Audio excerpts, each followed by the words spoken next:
Are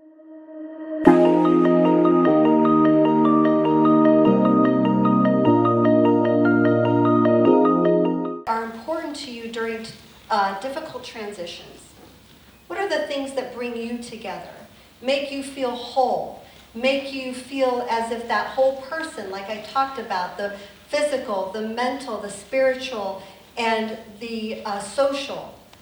What brings that all together for you? And do that. Tap into that. And then fourth is strategies.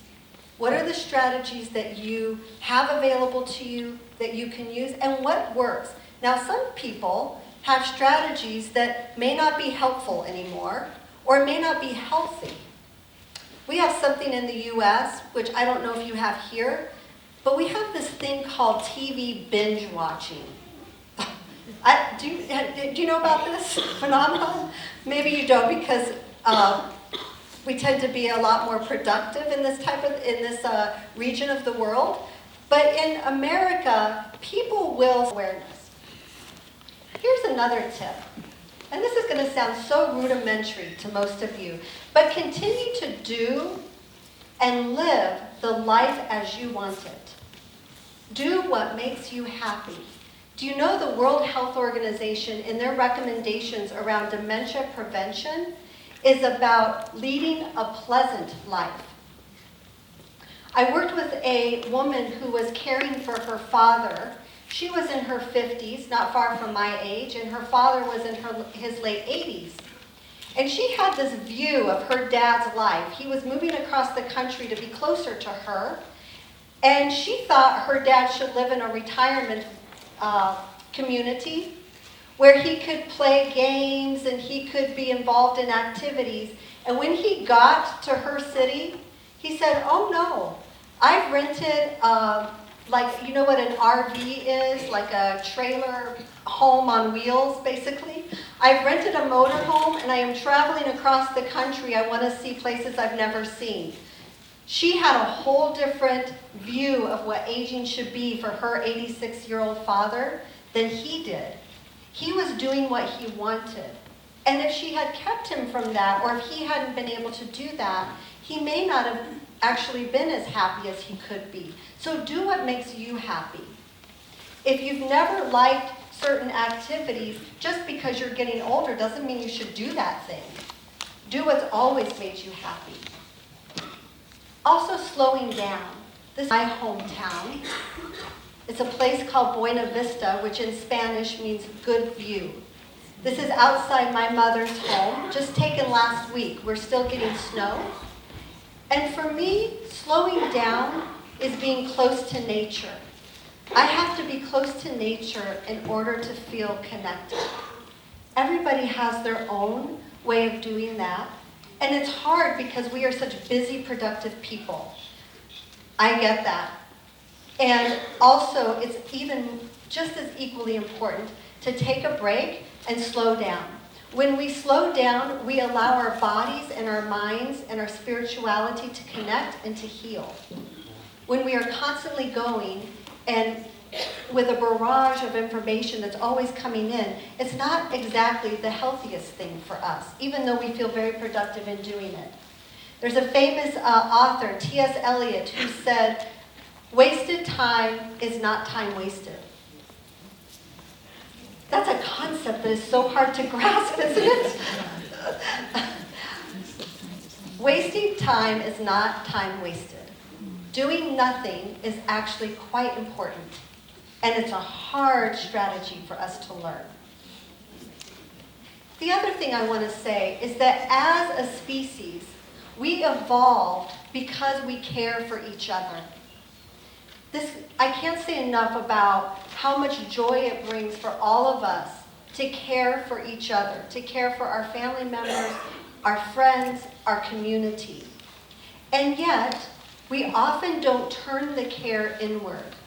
It is very difficult for us to turn the compassion that we turn out to the world into ourselves. And this is a phenomenon that is actually seen across the world. I think that the evolutionary psychologists and scholars would say that we have evolved because We cared for one another. If I empathize with my fellow man, our tribe will evolve and will flourish. We will be sustained. However, that can take a toll on us sometimes. And I'm here to give you permission to turn the compassion inward. If we can't turn it inward, we become like a sponge that is overly saturated. What good is a sponge when it's full of water? It cannot do its job. I once said that when I was a graduate student and I was sitting in my mentor's office and I said, I just feel like I'm a sponge in graduate school because I'm so excited to learn so many things. And he said, be careful of the sponge because when it's oversaturated, it can't do its job. And that really stuck with me. It's also important for us to embrace the old Chinese proverb, which is dig where the ground is soft. What does that mean? That means that when we're making changes to better adapt to these transitions as we age, that we don't try to tackle the biggest thing. When I say practice self-compassion, that doesn't mean that you drop all of your responsibilities and take a month vacation. What that means is that what's the smallest thing that you can do that will make the biggest difference in this moment, in this day. We don't have to tackle everything. We don't have to take the big bite. But we can do one small thing that will make a big difference. How do you take that small little shift in your kaleidoscope as you approach transition in a way that can be positive, that will make a big difference for you? Slido, or unless you want to put up your hand, let us touch some of the questions that are sent in first. What is brain lock or mind lock? What causes the behavior? How to overcome? And then any practice steps? Or is this for the next talk? It might be for the next talk, actually. Can we hang on to that one? Yes. Can we hang on to that one for the next talk? I think that one might come up, yeah. How to create positive thinking? What causes negative thinking? How to overcome negative thinking and how to practice? I guess it's not it should be mindfulness, right? The person puts sinfulness. I would suppose it's mindfulness, right? You're trying to test my eyesight now. Oh, I can definitely take this one. How to practice sinfulness, that's fun. Yeah, we can definitely have a follow-up talk on that. So, how do we create positive thinking? Through some gratitude writing. Every day, at the end of your day, or at the beginning of your day, write three things that you are thankful for. 3 things that are going well in your life. As we do this every day, you will start to find that your kaleidoscope will shift its focus from the negative thinking to a more positive thinking. Here's something interesting about depression, is that when we are depressed, and by depressed I mean that we're not engaging in the things that we once found pleasant or bringing us happiness. We stop doing that. It can also mean that maybe we're crying a lot more. Maybe we feel sad. It can also mean maybe we're irritable or we feel angry or resentful. When you start feeling those things that are not part of your normal process, the way that you've been, this is an indication to you that something has to change. So one way to do that is to count your blessings. Think about what it is that brings you joy. What it is that you're grateful for in your life. What are the good things, the positive things that are working for you, not against you? You might also consider that there was a psychologist, his name was Dr. Adler, and he said that the best thing for changing our perspective around the way we see our world is that we have to start doing things that non-depressed people do. You will notice if you've ever had depression or you've known somebody who has had those kinds of symptoms, we start acting like depressed people. We start listening to sad music. We watch sad films. We start isolating. We don't go out and be with people that we enjoy. What this psychologist would say is that you start doing the things that a non-depressed person would start doing. By doing those things, that you will feel better, that you will start to feel more positive. So there's two things I'm getting at here. One is, how do you change your thinking?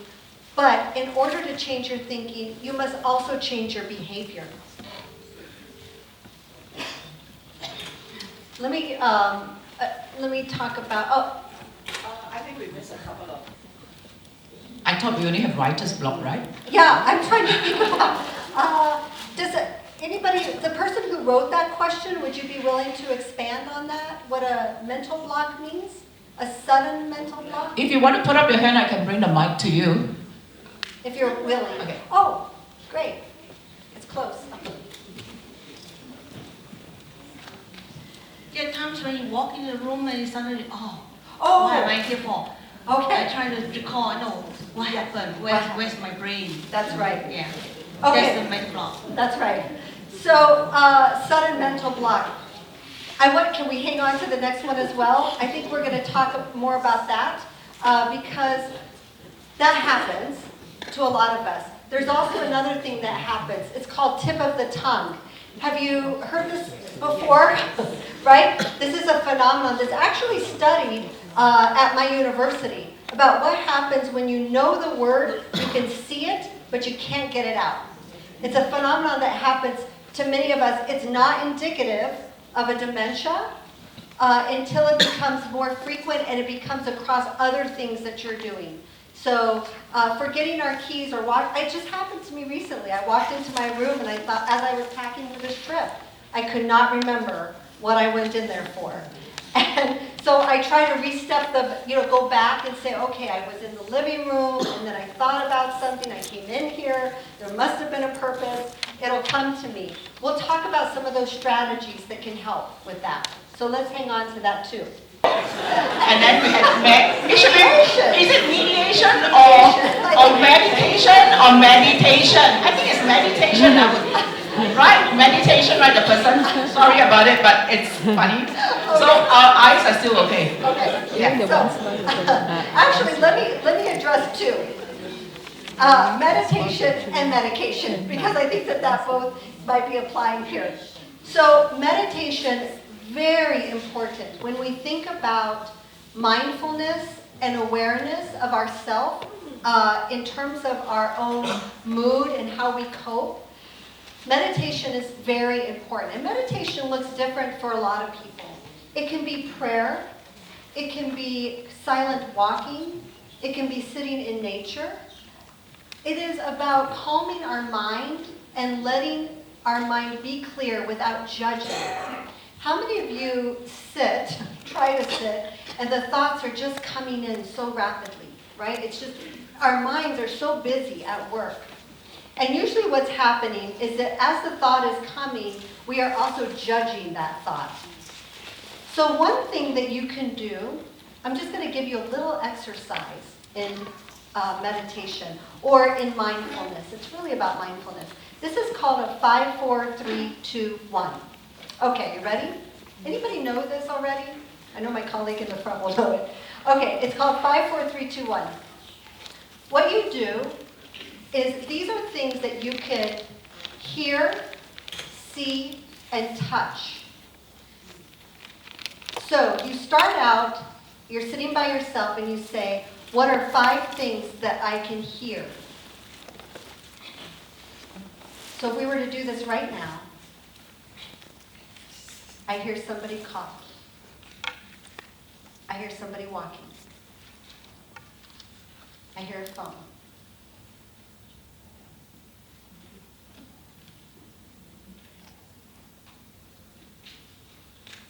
I hear rumbling of paper.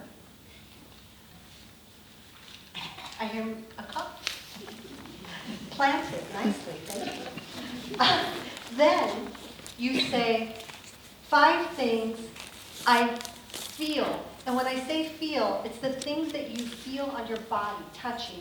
So you might say, I can feel my back against the chair, my hand on my leg. You've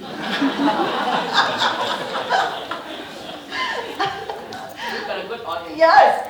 You walk through 5. Then you say, what are 5 things that I see? Then 3, then 2, then 1. When you get to 1, you will find this incredible sense of peace and clarity. It's okay if you keep repeating the same things that you hear and see.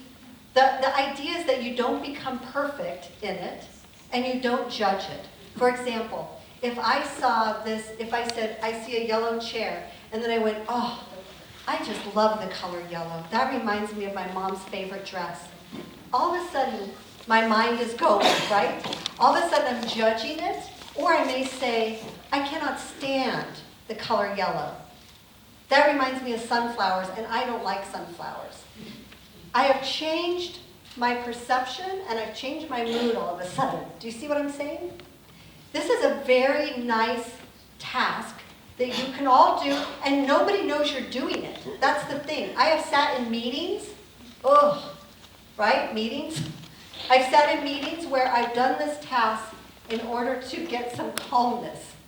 You can do it on the bus, on the train, in your living room.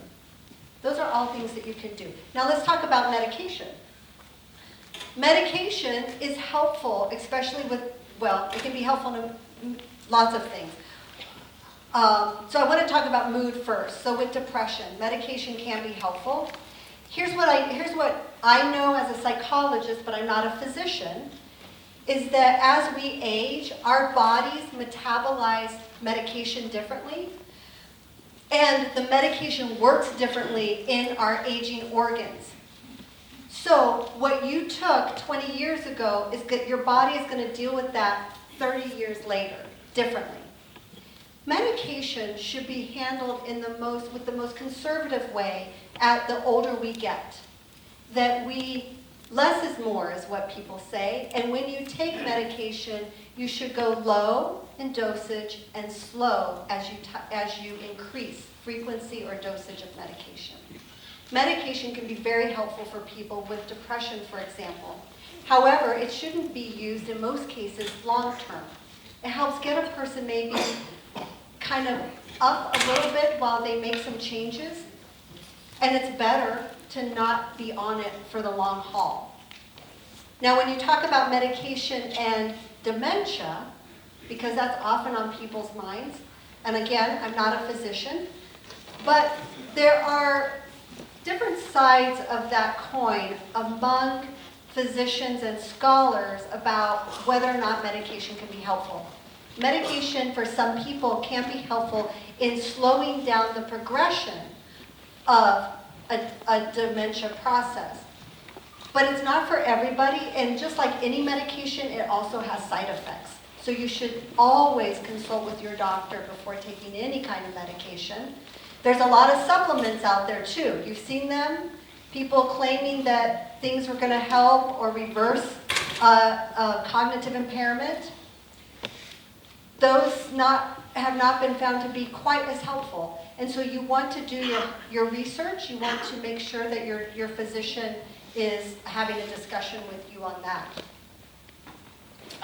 This definitely is for you. You have only physical, social, spiritual, and emotional stated on as a whole person. Why is intellectual not part of the whole person? Intellect is kind of all-encompassing. So intellect is what we come into the world with, and it underlies most of those things. Intellect is very important, and intellect can also be affected by those other aspects of our life. So for example, people who are, and it depends on how you think about intellect. Intellectual ability is something that we measure in people. And so if we have a physical birth disorder, for example, that is going to affect our intellect. But intellect can be seen on the emotional level. You've heard of emotional intelligence? You may have heard recently there's something called visual intelligence. Visual intelligence is new to me, but it is the art of us seeing what is not there. And it's trained through looking at art and studying art, so that what we see on the surface, we know that there is always something behind that we're not seeing. That is a part of intelligence that is now being researched. So we have emotional intelligence. We actually have intelligence, which is our IQ that is measured. We have visual intelligence. It is certainly a part of all of that. Intelligence, coincidentally, I should say this, is much like personality in the sense that as we age, our intelligence and our personalities typically remain stable unless we've had a brain injury of some sort or something that's happened with our brain. But by and large, our intellectual ability and our personalities remain stable across our lifetime. How about, what makes you happy might not be what's actually good for you in the long run. That's right. Okay? Oh, yes, and right. how do you determine what's actually really good for you and what makes you happy? I think it's very individual, right? This is a great question. I know exactly how to answer this, which is great. Don't you love that when somebody asks you a question you might know the answer to? Here's what's important about this. What I often say to people is you need to ask yourself the question, what is important to me? When I know what is important to a person, then I can help know what is important for their health and safety, for their feeling like they are a valued member of their community. So ask yourself these two questions. What is most important to me? So that I may know what is important for my life. Because those things change over time, right? I once thought that I'd be happiest if I was a Dallas Cowboy cheerleader. Well, it turns out I don't have those genetics. Our values change over time. What I valued as a 20-year-old is very different from what I value now as I approach 50. And those values are kind of interesting because rarely are we asked, what is our value? So your value might be contentment. It might be being in my home for the rest of my life. It might be living with my grandchildren or near my grandchildren. It might be, I want to be free of chronic pain. When we know what our values are, then we know what will be good for us. And that's what's really important. Some of this work that we do doesn't make us happy. And maybe it's not about happiness. Maybe it's about feeling at peace. Maybe it's about contentment. Because happiness comes in small doses. It comes from that chocolate chip cookie or that dim sum or any number of things, right? We get a moment of happiness. But what's available to us in the long run might be more like contentment or peace. What else we have? Do you want to wait for the next segment? Are we out of time? Yeah. Is that what's happening? Yes. Actually, what happened is that I think for the sake of the latecomers, we have changed the program a little bit. Dr. Gibson will be speaking the first and the fourth session now because the two other doctors will. Okay. It's going to be late. Okay, they are actually in surgery. We got text from them that they're in surgery, and I need to push their two talks after the tea break. So Dr. Gibson will be stuck here, for 2 sessions. Okay. And since we have her, privilege of having her all the way from the United States, right? We're gonna get every bit out of her, right? Do you all agree? Yeah. So. So you think about adaptation, right? So you have to be flexible. Resilient. We have to change because I can't ask a doctor to stop. You can Google this concept online. I think it's called Magic Morning. And it's really interesting. I've actually started doing it myself. I don't know if there's any science behind this, but let me just say, it's actually quite nice. You schedule your day to start a little earlier than you typically do. So if you were to get up at 7 a.m. every day, you set your alarm for, say, 6:30 or 6:15. You use the time to, for 15 minutes, you do some journaling. For another 15 minutes or 10 minutes, you do some reading, just very light reading. And then the rest of the time, you do some form of exercise or stretch. And this is something that you can start your day off to start a healthy habit. It also talks about the importance of having a good breakfast. So I think that, again, we talked about the gratitude journal, spending time maybe doing nothing even, but starting your day off in that kind of meditative, mindful way can be incredibly important as you start attending to your own focus and setting the day right. Okay. Do brain games help? Okay, do brain games help? That is the million-dollar question, isn't it? Because there are, luminosity, for example, is something that's very big in the United States. And brain games can be helpful, but again, I will go back to what I said earlier. Brain games are only helpful if it builds on your strengths. If you are not good at math, do not do math brain games. That's not going to be helpful to you. When I was studying for my licensing exam back in the States, I really struggled around statistics, and I've taken so many statistic classes throughout my doctorate degree. And I just had to finally give up on it, to be quite honest, because I knew that was going to be the lower part of my exam, that I could not excel. I mean, there was a ceiling to how well I was going to do at statistics. So what I did is I built up my other areas. I knew that I was good at other things, neuropsychology, neuroanatomy, childhood development, whatever those things were, and I spent my time focusing on those things because those were my strengths. It's the same thing. Build on your strengths. And if there are brain games that just cause you frustration, don't do that.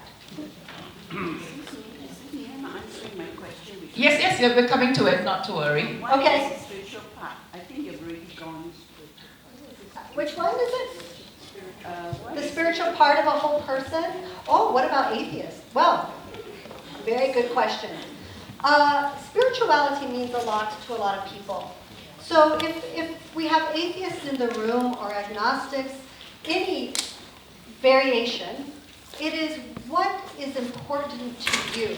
How do you connect with your own philosophy of whatever the world means to you? And so if you are an atheist, then that's still a choice. That is a choice to see the world through your own lens of whatever that is. So you can certainly, that is still a part of you, right? Because you have chosen that philosophy of life. So that is still part of the whole person. And atheism is very important too when you are, for example, when you're planning out, say, I don't know, in Singapore, are you familiar with the concept advanced directives? Yes. Okay, good. So that's important. When I am helping people create their advanced directives, spirituality is incredibly important. I need to know if that person is an atheist, if the person is a Buddhist, if the person is Christian, any variation of that, because what happens to your body, what you want done with your body in a severe illness or at death, needs to be communicated. So that is still part of the whole person. Okay, let's go. Why do our brain cells die? Do different brain cells have different expiry dates? That's a good one. Oh, use by date, right? Really good. Use by date, right? Yeah. So from birth, our cells are already dying. So we are born to die. That's kind of a crazy thought, isn't it? But it does happen. So the rate at which cells die and the progression of cell death has a lot to do with our lifestyle as well. There are some genetic factors involved with that. But genetics only accounts for roughly about 30% when we think about dementia. So people will say, well, my mother had dementia, or my father had Alzheimer's disease. It's a very low percentage that is attributed to genetics, whereas the majority of that, one, as I mentioned before, the more we age, the longer we live, and we're all living to be much longer than we ever did before, our susceptibility increases. However, we also have a lot of lifestyle factors that play into that. There are more lifestyle factors, for example, smoking, poor eating habits. Poverty impacts our brain health because when we live in poverty situations, we don't have access to resources. We don't have access to good nutrition. We can't afford good health care. So all of that affects our cell death and our cell health. But we are born to die. So I can't answer the question about are there different cells that have a different expiration date. But I can say that there is a normal progression about how our brain develops and how it atrophies. Atrophy is the term that we use to describe like a shrinking of the brain or a shrinking of like our muscles. And so there is a normal development to that. Okay, another question is interesting. Worrying for spouse, I guess the person is wondering if does worrying for the spouse and children affect one's life? Not O-N-C-E, but O-N-E-S. Come on, Ju, it's going to be a spelling class. Yes. So excessive worry and excessive anxiety isn't helpful to us. Worrying is, I think, as we love and as we're compassionate beings, we are going to worry. It is normal to worry. But it also is important that how much you're worrying and the frequency of your worrying, how much that's affecting you. So I come from a very long line of worrying women in my family. My great-grandmother was a worrier, my grandmother, my mother, they're all worriers, which that's my problem. So here's what we do. We notice when we worry, and we have to check that out. Like, worrying for somebody doesn't solve the problem, does it? I can worry all night long at 2 a.m., and I can't do anything about that issue. So my worrying about it can't solve anything. One of the strategies that sometimes I give to my clients is to set aside what we call worry time. Now this is interesting. Keep yourself a little piece of paper with you, and when you start noticing that you're worrying about something, you set yourself a half hour to an hour each day, same time, and that's going to be what you call your worry time. And so you say, when it comes up, you say, nope, can't do that. That's worry time's at 3 o'clock, or whatever it is. And then you just tell yourself, I'm going to worry for a whole hour. Worry, worry, worry. Just get it out. And then when 4 o'clock hits, I'm done.